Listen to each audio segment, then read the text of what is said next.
wards? Going to be 4 with at-large, 3 with wards with 2 at-large? I don't know how to, any of the answers to any of these questions, and I'd kind of like to just get some information. But I don't want to waste staff time if the council is not interested, so I want to take it to the council. This is not a motion to create a ward system. This is not a motion to anything. This is just a motion to, what do I say, have staff research the issue and bring back whatever information they have about it. That's it. Mr. Coop, I, for one, appreciate the fact that you're bringing this out. The idea that you're running it past the rest of the council to do any kind of research project. I think that when we spend staff time, we're actually spending taxpayers' money, so I applaud you for that. David, do you have anything immediately, or council, do you have anything immediately regarding the ward system? Sure. I know very little about it. I know Bob works with more cities. He may have more of an idea on what's required. Mayor and council, it is possible to do that. The way to do it, though, is, I think, significant to understand. The only way a statutory city, your statutory city, meaning your powers and authorities are created by statute and limited by statute, the only way for a statutory city to create a ward system, and I think when we talk about a ward system, Councilmember Coop, we're talking about a system where the city would be divided into boundaries and council members would be elected to represent particular boundaries of the city. Is that what you're talking about?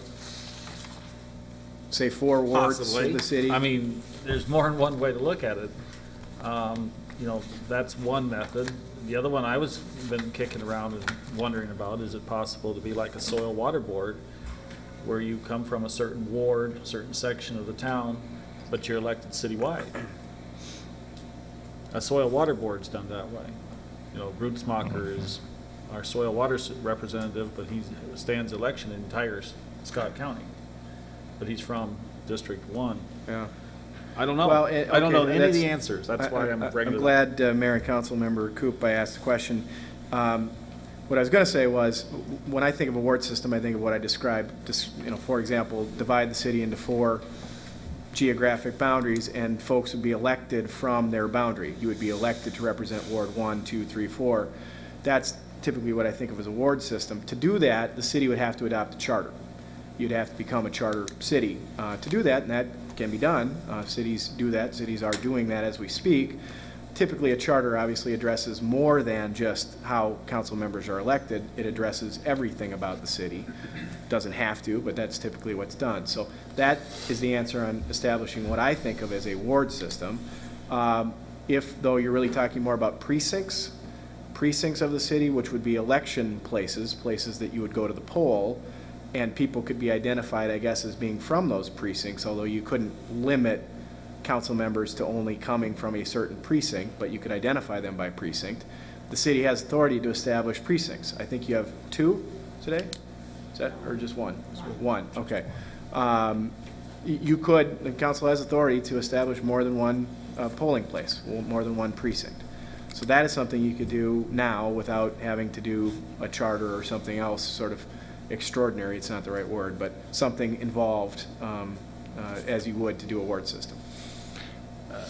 Clarification, then, the precinct is essentially just establishing another place to vote versus having an actual representation or a boundary or anything else. Okay. Yeah, Mayor and Council, that's correct. I mean, typically precincts are established primarily for convenience of the voter. Right. Okay, so if we wanted to adopt a ward system where we established boundaries and representatives would be elected from that geographical area, we would have to change our status from statutory city to a charter city.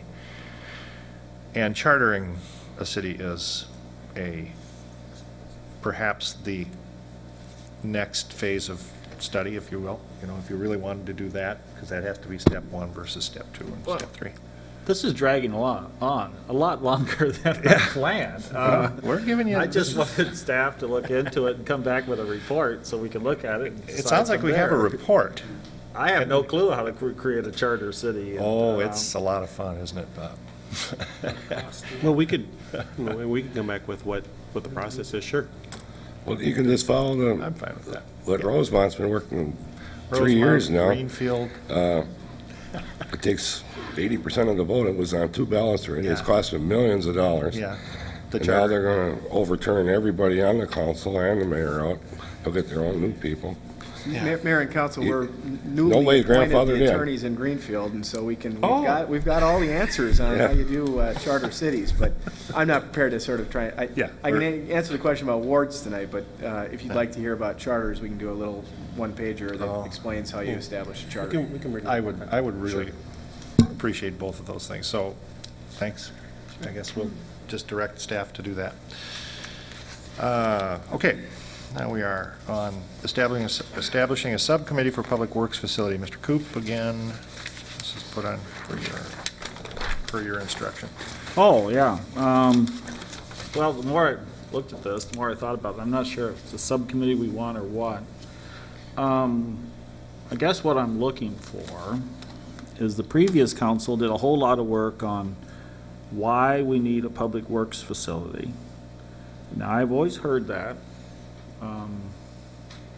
well, from everyone, but I've never actually seen the paperwork on it. And I was just kind of wondering if we could get, so I'm, like I said, I'm not sure this is subcommittee